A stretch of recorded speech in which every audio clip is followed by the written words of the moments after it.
Processed food. We associate processed food with bad food. Food processing is an ancient way to preserve food.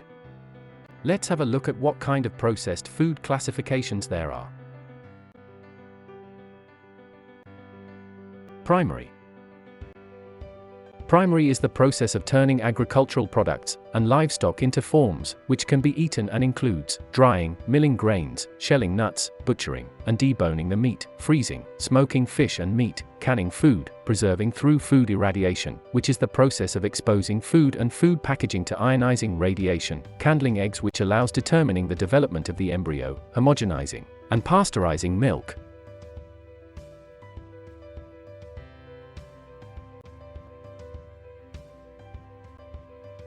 Secondary. Secondary is the everyday process of cooking from ingredients ready to cook. Also, fermenting fish and alcohol production are considered secondary food production. Tertiary.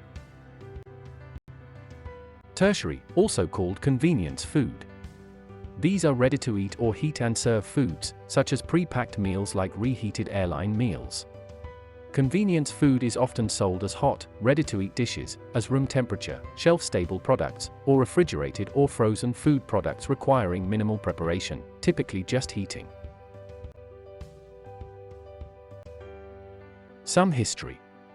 Technological development has improved ancient ways of preserving food, such as drying, smoking, shelling nuts, etc. Some processes like pasteurization, canning, freezing, and irradiation are relatively new.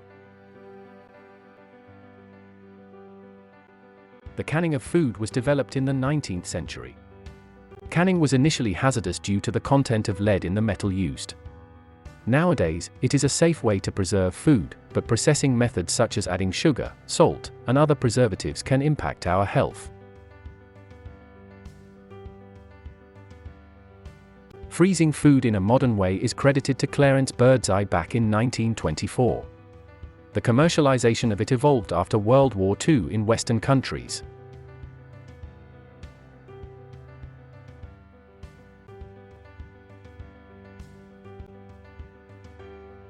Food Safety and Inspection Service from the USA attests that irradiation makes meat and poultry safer by reducing the numbers of harmful bacteria and parasites. Food irradiation does not make foods radioactive. The label for irradiated food is irradiation is allowed in 60 countries, but irradiation and the type of food which is allowed to be irradiated varies among countries. Irradiation of spices started in 1958 in Germany. In the European Union, mostly only herbs and spices are irradiated to a certain level, whereas irradiation is not regulated in Brazil. What do you think of these various methods? Do you know how many of the products you are eating have gone through which type of processing?